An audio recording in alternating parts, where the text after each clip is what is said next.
Electrostatics unit 2 में आज हम बात करेंगे गॉस थ्योरम के बारे में। Okay, now Gauss theorem basically ये थ्योरम है क्या, इस थ्योरम का एडवांटेजेस क्या है, क्यों हम गॉस थ्योरम को कूलम्ब्स लॉ के अगेंस्ट यूज़ करते हैं, इन सब चीज़ों के बारे में बात करेंगे और कुछ इम्पॉर्टेंट टर्म्स है उस पर भी ध्यान देंगे। ओके, तो चलिए स्टार्ट करते हैं।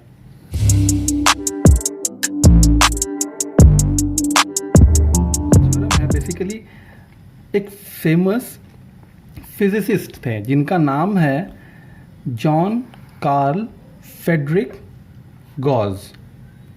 ओके, तो इन्होंने एक रिलेशन बनाया। क्या रिलेशन था? Relationship between charge density and electric field. Charge density और इलेक्ट्रिक फील्ड के बीच में जो रिलेशन जो बनाया गया था, वो जो रिलेशन था, उस रिलेशन को नाम दिया गया गॉस थ्योरम। ओके, और जो गॉस थ्योरम था, ये Gauss theorem over Coulomb's law क्यों यूज़ किया जाता है, क्या एडवांटेजेस है, वो ये है कि actually Gauss theorem is more effectively used to determine electric field intensity for uniformly distributed charge। Actually बच्चों क्या है, बेसिकली गॉस थ्योरम है वो पॉइंट चार्ज के लिए एप्लीकेबल है।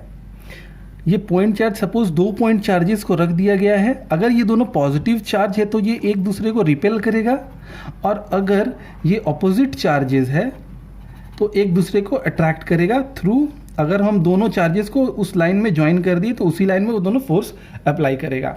ओके, बट जब बात आता है कंटिन्यूअस डिस्ट्रीब्यूशन ऑफ चार्ज, जैसे line charge, area and volume, जब इसके बारे में हम बात करते हैं तो इसमें प्रॉपरली गॉस थ्योरम में ये चीज़ को डिफाइंड नहीं किया जा सकता। इसमें क्या किया जाता था कि एक स्मॉल एलिमेंट को कंसिडर करके इस स्मॉल एलिमेंट के वजह से कुछ सर्टेन डिस्टेंस पर कितना इलेक्ट्रिक फील्ड लगेगा।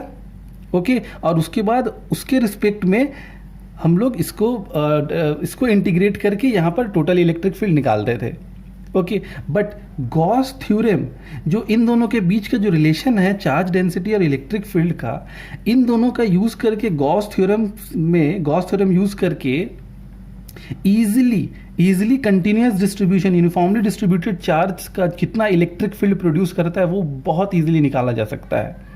इसलिए ये एक पर्टिकुलर रीज़न था। सेकेंड रीज़न है, it is also for close surface for determining electric field. एक क्लोज सरफेस पर, ओके, नाउ एक क्लोज सरफेस है तो क्लोज सरफेस में भी डिफरेंट चार्जेस, मतलब ये यूनिफॉर्मली डिस्ट्रीब्यूटेड चार्ज हो सकता है, तो ये क्लोज सरफेस की वजह से कितना इलेक्ट्रिक फील्ड प्रोड्यूस किया जा रहा है, ये क्लोज सरफेस, वो भी गॉस थ्योरम में ज़्यादा प्रॉपरली डिफाइंड है।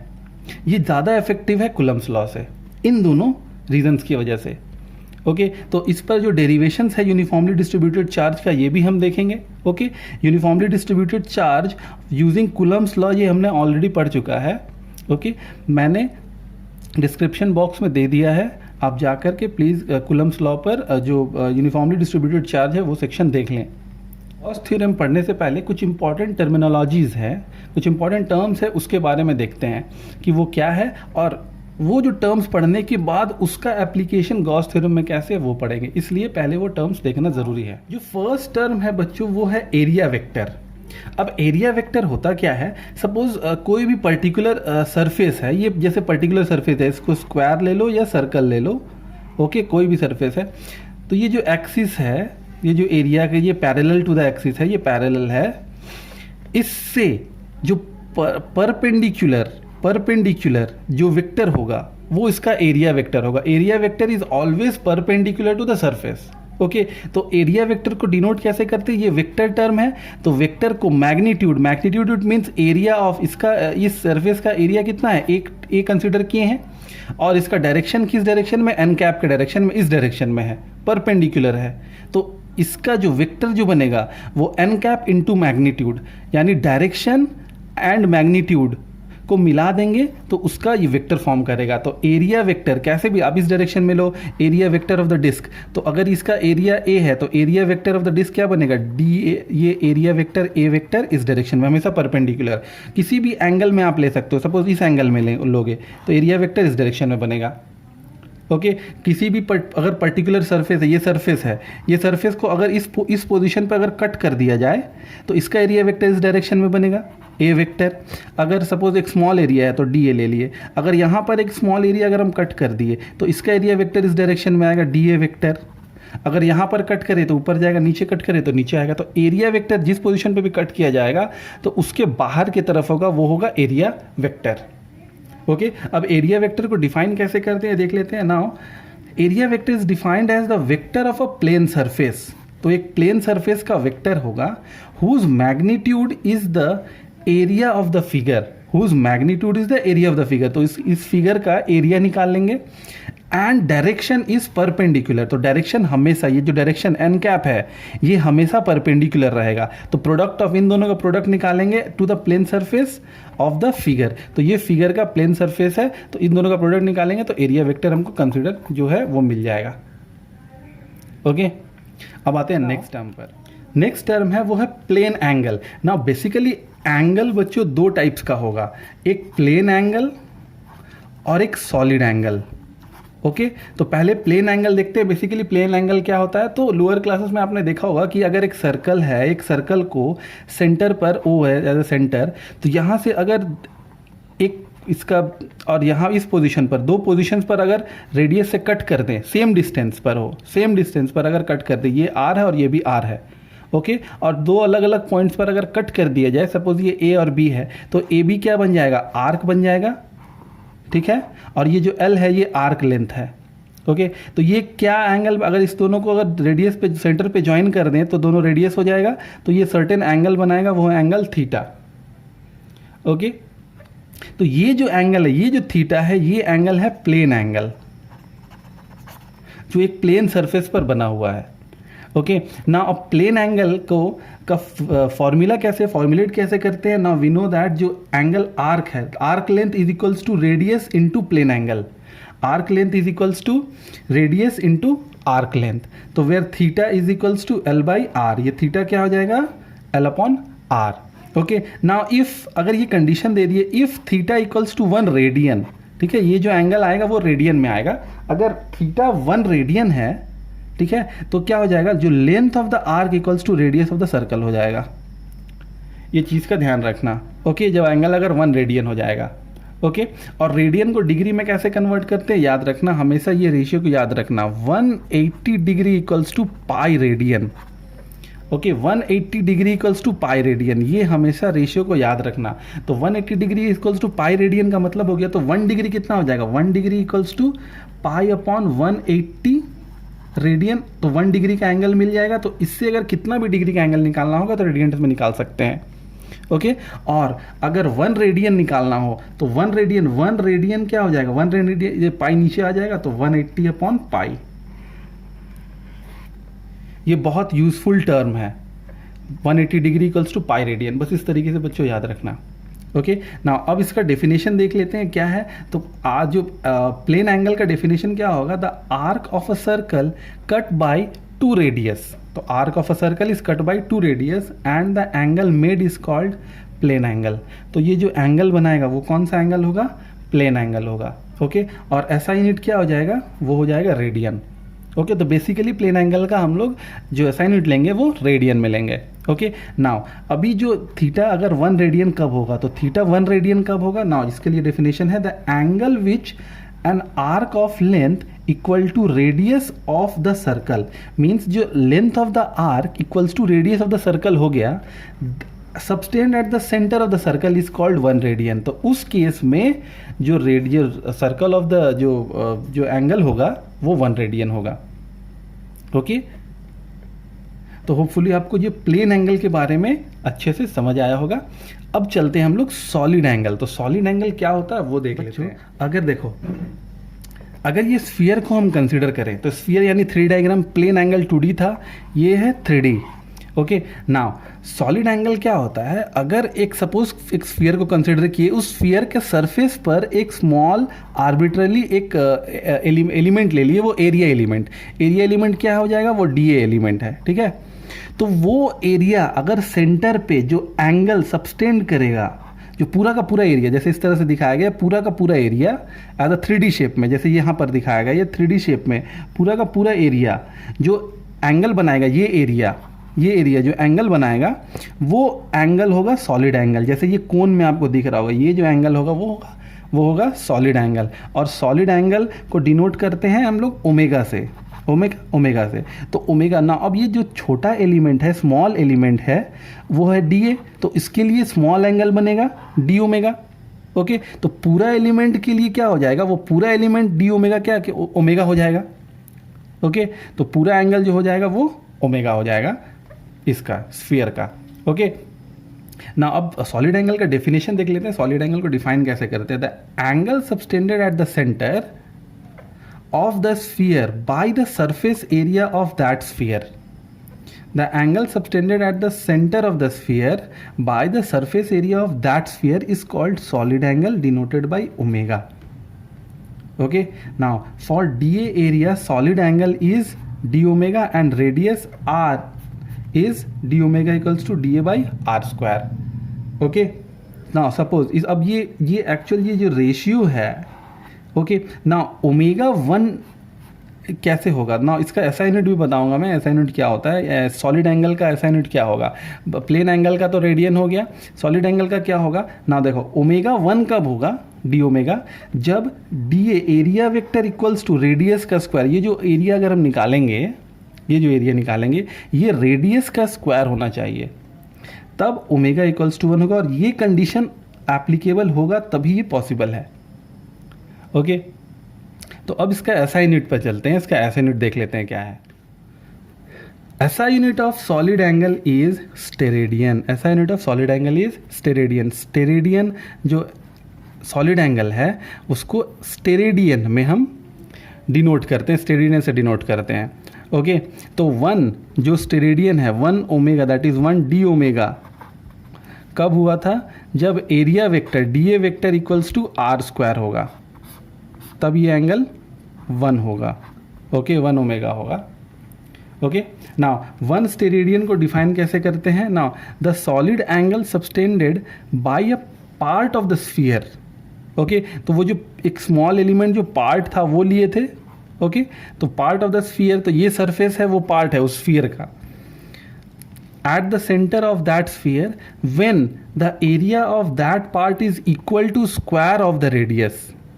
ठीक है, जब ये पार्ट है और रेडियस का स्क्वायर हो जाएगा, then it is called 1 steradian. तब जो एंगल जो सबटेंड होगा वो कितना होगा, 1 स्टेरेडियन होगा, दैट इज 1 ओमेगा, जो यहाँ पर दिया गया है। ओके, तो अब देखो, तो अब बच्चों जो ये स्फीयर का जो पार्ट था, ये जो स्फीयर का स्मॉल जो पार्ट लिए थे, और ये आर था और ये डी ओमेगा था, तो ये तो छोटा सा एंगल के लिए तो डी ओमेगा है, तो पूरा एंगल कैसे फिर निकालेंगे। तो पूरा एंगल ना, एरिया ऑफ, अब छोटा एंगल के लिए तो डी ए हो गया, ये तो पता है, तो पूरा एरिया ऑफ द स्फीयर क्या होता है, पाई आर स्क्वायर होता है। ओके, नाउ तो छोटा एंगल के लिए अगर d omega, now we know that d omega equals to d a by are square. तो डी ए बाई अगर आर स्क्वायर है,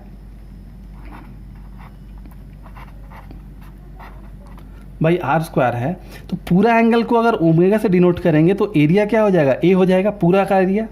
यानी एरिया ऑफ द स्फीयर, जो भी सॉलिड एंगल, जो भी सॉलिड हम लेंगे जिसमें वॉल्यूम होगा, तो उसका एरिया हो जाएगा ए बाई रेडियस का स्क्वायर। ओके, तो ए क्या होता है, ए होता है 4 pi R square. 4 pi R square by are square cancel out हो जाएगा, तो 4 पाई से रेडियन। तो याद रखना बच्चों, कोई भी solid angle subtended by a close surface, तो कोई भी क्लोज सरफेस का जो एंगल होगा वो टोटल एंगल कितना होगा, 4 पाई स्टेरेडियन होगा। कितना हो जाएगा, 4 पाई स्टेरेडियन। ओके, नाउ अब ये एक इम्पॉर्टेंट चीज़ है जो यहाँ पर देखनी है, ये बहुत इंपॉर्टेंट है। इंपॉर्टेंट क्या है बच्चों, देखो सपोज ये ना, आपको ये कोन दिख रहा होगा जिसका एरिया जो ये है, एरिया वेक्टर अलग डायरेक्शन में है और इसका जो पोजीशन वेक्टर है ये अलग डायरेक्शन में है, ये दोनों के साथ एंगल थीटा बना रहा है। तो इसका अगर हम प्रोजेक्शन देखें तो ये प्रोजेक्शन इस तरह से बनेगा, इसका प्रोजेक्शन, इसका नीचे अंदर प्रोजेक्शन, अगर यहाँ से हम टॉर्च जलाएं तो इसका प्रोजेक्शन यहाँ पर इस तरह से यहाँ पर शैडो बनेगा, फॉर्म करेगा। तो ये शैडो क्या डिनोट कर रहा है, ये shadow D a cos theta, अगर इसको हम इस पर लाएं, इसको अगर इस पर अगर लाएंगे तो ये डी ए कॉस थीटा और इस एंगल में बनेगा डी ए साइन थीटा, तो इसको तो यूज़ नहीं करेंगे। तो इस पर अगर तो आर कैप जो पोजीशन, जो उसका पोजीशन वेक्टर है और जो एरिया है वो अगर वो तो सेम होना चाहिए, जैसे अभी हमने पढ़ा था एरिया वेक्टर में, तो उसका पोजीशन और एरिया दोनों अगर सेम डायरेक्शन पे होगा तब ये क्या बनेगा, डी ए कॉस थीटा। तो उस समय जो एंगल जो सबस्टेंड होगा, अब ये जो एंगल सबस्टेंड होगा, ओके, तो ये क्या बनेगा, d omega is equals to d a cos theta by are square. Okay, और ये एक्चुअली बेसिकली क्या है, ये कोण था, तो एंगल, ये जो angle surface area, proper surface area, ये कर्व्ड सरफेस, जो पार्ट था वो एंगल में था। तो ये देखो, ये पार्ट दिख रहा है आपको, एंगल में दिख रहा होगा। तो इसको ये कितना एंगल बना रहा है, थीटा एंगल बना रहा है आर वेक्टर से। ओके, तो इसको इस पोजीशन में लाने के लिए, एंगल फाइंड आउट करने के लिए, तो इसको इसमें फॉल करेंगे तो क्या बन जाएगा, ये बन जाएगा D a cos theta. Okay, अब दोनों, अब इस डायरेक्शन में क्या बन जाएगा, डी ए कॉस थीटा और ये आर पोजीशन वेक्टर दोनों सेम हो गया। तो अब टोटल जो एंगल ये बना रहा है कोण, ये कितना बना रहा है, डी ओमेगा जो बना रहा है equals to d a cos theta by are square बना रहा है। ओके, तो ये कुछ इंपॉर्टेंट टर्म्स थे जिन्हें जानना बहुत ज़रूरी था। अब नेक्स्ट टर्म वो है इलेक्ट्रिक फ्लक्स के बारे में। ओके, अब इलेक्ट्रिक फ्लक्स देखते हैं। बेसिकली इलेक्ट्रिक फ्लक्स होता क्या है, electric flux. Now electric flux को बेसिकली फाई ई से डिनोट करते हैं। ओके, नाउ अब इलेक्ट्रिक फ्लक्स होता क्या है बच्चों, देखो ये जो पर्टिकुलर सपोज ये सरफेस एरिया है, ओके, इस सरफेस एरिया को अगर एक कंटिन्यूस इलेक्ट्रिक फील्ड में अगर हम रख दें, ओके, तो उससे इस पेपर से कितना इलेक्ट्रिक फील्ड लाइंस पास हो रही हैं, वो होता है electric flux of this particular area. Okay, now see, electric flux is the measure of the electric field lines passes through a given surface area. Suppose ये given surface area है, तो इससे अभी एंगल पे बात नहीं करेंगे, ये सिर्फ देखेंगे कि इलेक्ट्रिक फ्लक्स होता है क्या। इट मीन्स कितना number of electric field lines इस पर्टिकुलर एरिया से पास हो रहा है, उसको बोलते हैं इलेक्ट्रिक फ्लक्स। ओके, तो जैसे ये फिगर में आपको दिख रहा होगा, ये बेसिकली प्लेन फिगर है। तो ये इसी तरह का ये प्लेन फिगर है, इस इलेक्ट्रिक फील्ड लाइंस में दिख रहा होगा, तो आपको इस तरह से प्लेस कर दिया गया है। ओके, ये इलेक्ट्रिक फील्ड लाइंस है, इसको प्लेस कर दिया गया है। जब इसको प्लेस कर दिया गया है तो यहाँ पर अगर एक स्मॉल एलिमेंट ले लिए, ओके, और यहाँ से जो इलेक्ट्रिक फील्ड का डायरेक्शन ये है, और ये देखो पर्टिकुलर एंगल में ये एंगल बना रहा है थीटा। ओके, तो ये एंगल बना रहा है थीटा, तो डी ए वेक्टर हमेशा परपेंडिकुलर होता है सरफेस का, तो सरफेस का डी ए वेक्टर इस डायरेक्शन में है। ओके, नाउ तो इस पोजीशन, इस स्मॉल पर्टिकुलर एरिया के लिए फ्लक्स कितना होगा, यहाँ पर फ्लक्स जनरेट हो रहा है डी फाई, पूरा एरिया के लिए फाई और स्मॉल एरिया के लिए डी फाई। ओके, तो छोटा एरिया के लिए छोटा फाई, छोटा फ्लक्स। ओके, तो ये क्या हो जाएगा, ये क्या बन जाएगा, scalar product of E vector dot D A vector, scalar product of E vector and D A vector. Okay, तो electric flux through the element D A is scalar product of E vector dot D A vector. तो हमेशा याद रखना बच्चों, ये दोनों dot product है। Okay, now ये प्लेन सरफेस के लिए तो टोटल सरफेस एरिया फाई, अब टोटल सरफेस एरिया देखो स्मॉल से एलिमेंट के लिए निकल गया, तो टोटल सरफेस एरिया के लिए क्या कर देंगे, टोटल सरफेस इंटीग्रेट कर देंगे। तो टोटल सरफेस अगर इंटीग्रेट कर देंगे तो integration of E vector dot D A vector, ये क्या है, तो ये बन जाएगा टोटल सरफेस का फ्लक्स, इलेक्ट्रिक फ्लक्स। ओके, तो ये तो ओपन सरफेस हुआ, मतलब ओपन सरफेस जैसा हुआ। अब क्लोज सरफेस के लिए निकालेंगे तो कैसे निकालेंगे, अब क्लोज सरफेस कैसा होता है, सपोज ये बॉल है, तो ये बॉल जो जिस तरह का बनेगा, जो सरफेस बनेगा, स्फीयर वगैरह, स्फीयर आप बोल सकते हो, तो ये जो स्फीयर टाइप का दिख रहा है ये होता है क्लोज सरफेस। ओके, वो क्लोज जो सरफेस को है वो क्लोज करके पूरा रखा है। ओके, तो अब इस पोजीशन के लिए क्लोज सरफेस के लिए क्या यूज़ करेंगे, नाउ अब आपको दिख रहा हो ना, ये जो क्लोज सरफेस है तो वही होगा scalar product of E dot D ए, बस ये जो इंटीग्रल होगा वो क्लोज इंटीग्रल होगा, यानी सरफेस इंटीग्रल। ये जो साइकिल जो दिख रहा है यहाँ पर, सर्कल दिख रहा है, ये क्लोज इंटीग्रल को डिनोट करता है कि ये क्लोज सरफेस के लिए हम निकाल रहे हैं। ओके, तब इस पोजीशन पे फाई क्या हो गया, phi is equals to surface integral of E vector dot D A vector, यानी close integral of E dot D A, तो ये क्लोज सरफेस है, ठीक है। अब एक चीज़ ध्यान रखना बच्चों कि जब भी इलेक्ट्रिक फील्ड कोई भी सरफेस से एंटर करेगा, एंटरिंग, तो यहाँ पर जो फ्लक्स होगा वो नेगेटिव होगा, ओके। और जब एग्जिट करेगा, बाहर की तरफ निकलेगा, यहाँ पर जो फ्लक्स होगा वो पॉजिटिव होगा। वो चीज़ का हमेशा ध्यान रखना कि जब एंटर करते हैं, ओके, तो एंटर करते समय फ्लक्स हमेशा एंटर करते समय नेगेटिव होगा और बाहर निकलते समय हमेशा पॉजिटिव होगा। इसके पीछे रीजन क्या है वो अब हम देखेंगे, ओके। तो यहाँ पर ये नोट कर लेना आप लोग, okay. Since we know that electric जो फ्लक्स होता है वो क्या होता है, दोनों का डॉट प्रोडक्ट होता है। नाउ वी नो दैट, आपने वेक्टर्स में पढ़ा होगा कि A vector dot B vector is A B cos theta, okay. तो ए बी कॉस थीटा है, तो अब उसी तरह से ये A vector dot D A vector है, दोनों का स्केलर प्रोडक्ट कैसे निकालेंगे, E A cos theta, okay, E A cos theta, okay. Now तो ये तो अगर स्मॉल सरफेस के लिए, क्योंकि स्मॉल सरफेस डी ए लिया गया है, तो पूरा सरफेस, अगर पूरा सरफेस फॉर होल एरिया, पूरा एरिया के लिए क्या निकालेंगे, इंटीग्रेट कर देंगे एरिया, पूरा एरिया को इंटीग्रेट कर देंगे, तो क्या हो जाएगा, ई कॉस थीटा बाहर चला जाएगा, तो इंटीग्रेशन ऑफ डी ए, पूरा एरिया को इंटीग्रेट करना होगा। तो अगर ये स्मॉल सरफेस ले लिए तो ये डी ए है, तो पूरा एरिया तो ए है, तो इसको अगर इंटीग्रेट कर देंगे तो ये क्या बन जाएगा, ए, तो E A cos theta equals to phi ई।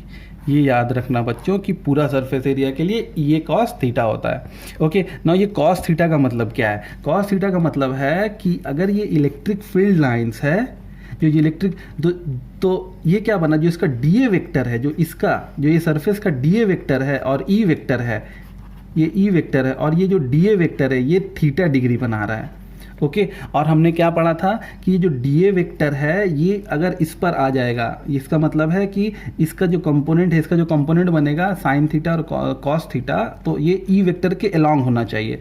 तो जो ए वेक्टर होगा, डी ए वेक्टर होगा और ई वेक्टर होगा वो एक दूसरे के अलोंग होगा, तब इसका जाकर के स्केलर प्रोडक्ट निकलेगा, ओके। स्केलर प्रोडक्ट याद होगा 10th स्टैंडर्ड में भी, force F S cos theta याद है ये, तो फोर्स का डायरेक्शन और एस कॉस थीटा का डायरेक्शन, ये दोनों एफ का डायरेक्शन और ये एस का डायरेक्शन अगर अलग है तो जो फोर्स होगा तो F cos theta into S का डायरेक्शन एक तरफ कर देंगे, ओके। तब जाकर के ये एफ एस कॉस थीटा, तो तब जाकर के ये क्या बनेगा, दोनों का डॉट प्रोडक्ट होगा, F vector dot S vector equals to F S cos theta. समझ में आया, ये तो एफ एस कॉस थीटा।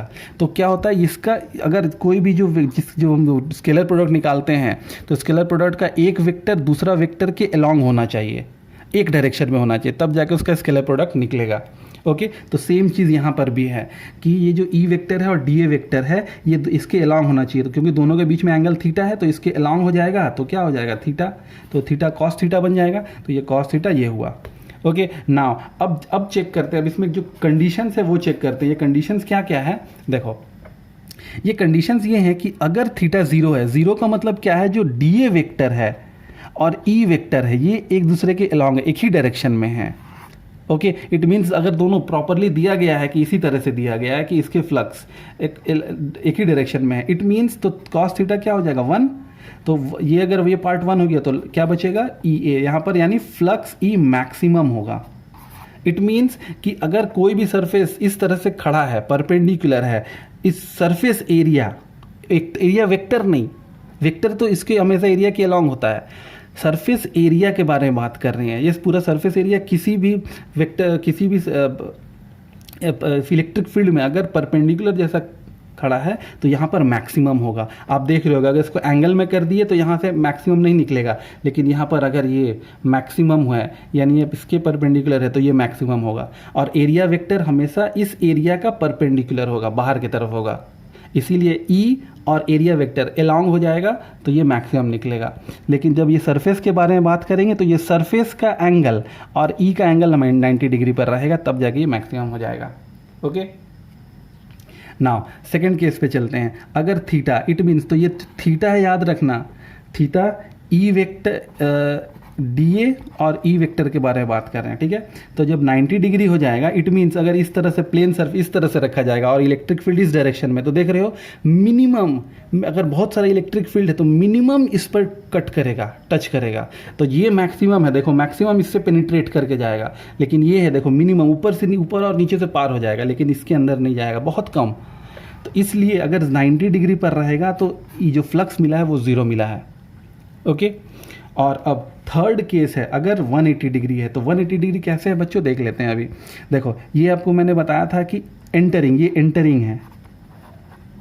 जब इलेक्ट्रिक फील्ड कोई भी सरफेस एरिया को एंटर करता है तो वो वाला कंडीशन है। तो वो कंडीशन कैसे है, यहाँ पर देखो, सपोज ये छोटा सा ये एक सरफेस है, ओके ना, इसमें से इलेक्ट्रिक फील्ड्स पास हो रही हैं। तो इसमें से जो इलेक्ट्रिक फील्ड पास हो रही है वो इस डायरेक्शन में है, ओके।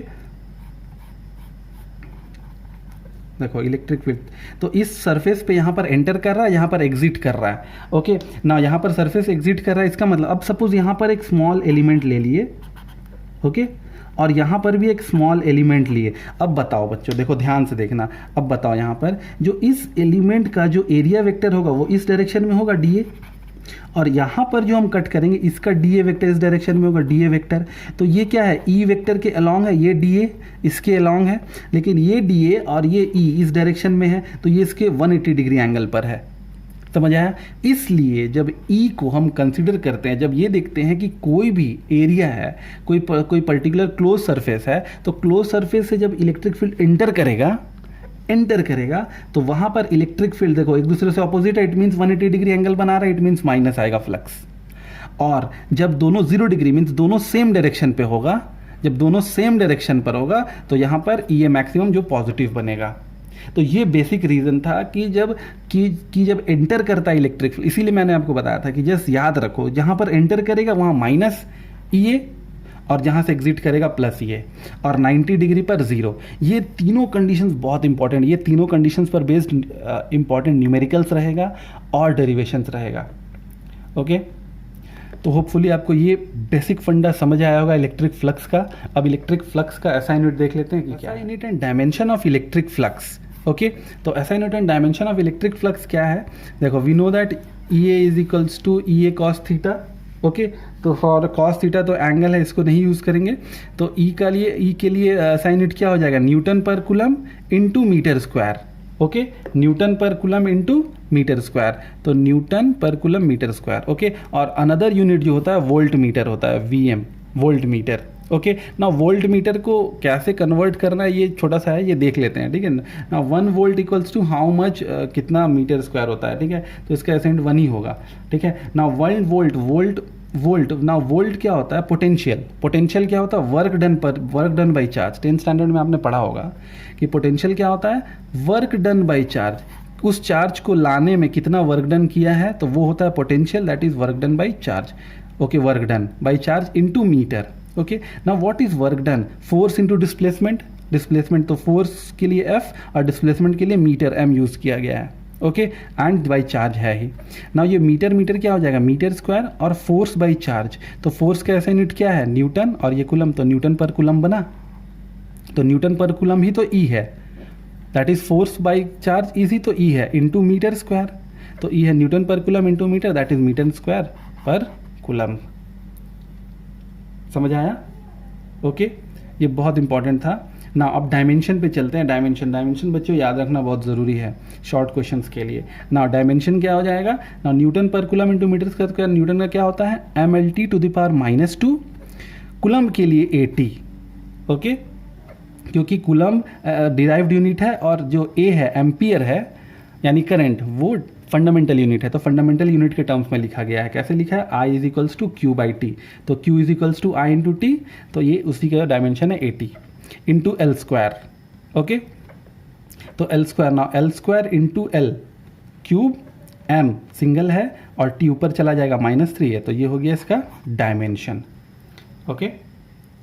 अब नेक्स्ट टॉपिक है, इस लेक्चर का जो लास्ट टॉपिक है वो है इलेक्ट्रिक फ्लक्स डेंसिटी। अब ये फ्लक्स डेंसिटी मतलब क्या है कि पर्टिकुलर एरिया में कितना फ्लक्स जनरेट हो रहा है, पर्टिकुलर एरिया में कितना फ्लक्स जनरेट हो रहा है वो होता है इलेक्ट्रिक फ्लक्स डेंसिटी। तो वो क्या हो जाएगा, देखो it is a vector quantity. अब वेक्टर क्वांटिटी कैसे है देख लेते हैं। देखो electric flux per unit area, it means flux per unit area is electric flux density. Okay, कोई भी चीज़ डेंसली पॉपुलेटेड कैसे होता है, सपोज दो जैसे यहाँ पर हम कंसिडर दो, सपोज एरिया को ले लेते हैं ए एंड बी। तो यहाँ पर ये देखो ये बी है, ये डेंसली पॉपुलेटेड है क्योंकि यहाँ पर ज़्यादा नंबर्स है पीपल। सपोज कोई भी चीज़ को ज़्यादा चीज़ को रखा गया है तो ये डेंसली पॉपुलेटेड है इससे, ए से। इट मीन्स ये पर्टिकुलर सरफेस एरिया पर इतना जो रखा। तो इसी तरह से जो इलेक्ट्रिक फ्लक्स डेंसिटी भी कितना पॉपुलेटेड, मतलब कितना इलेक्ट्रिक फ्लक्स यहाँ पर जनरेट हो रहा है इलेक्ट्रिक फील्ड के वजह से, फ्लक्स कितना जनरेट हो रहा है उस पर्टिकुलर एरिया में, वो होगा electric flux density. Okay, now electric flux per unit area is called electric flux density, तो which is phi E by A. तो फाई ई क्या हो जाएगा, ई ए बाई ए। तो A cancel, we know that phi E क्या होता है, for maximum जब 0 डिग्री पर होगा तो उसमें क्या मिला था, ई ए मिला था, तो उसी को कंसिडर कर रहे हैं सिर्फ। ओके, तो ए कैंसिल आउट हो जाएगा, क्या बन जाएगा, E. Now electric flux density is nothing but it is same as electric field. और इलेक्ट्रिक फील्ड क्या है, इलेक्ट्रिक फील्ड वेक्टर क्वांटिटी है, इसलिए इलेक्ट्रिक जो फ्लक्स है ये भी वेक्टर क्वांटिटी है। ओके, तो ये जो इंपॉर्टेंट टर्म्स था ये जानना बहुत ज़रूरी था बच्चों। तो आज के लिए बस इतना ही, अब हम मिलेंगे नेक्स्ट वीडियो में। अगर आपको ये वीडियो पसंद आया होगा तो इसको शेयर करें, सब्सक्राइब करें, लाइक करें। Okay, till then take care and thank you.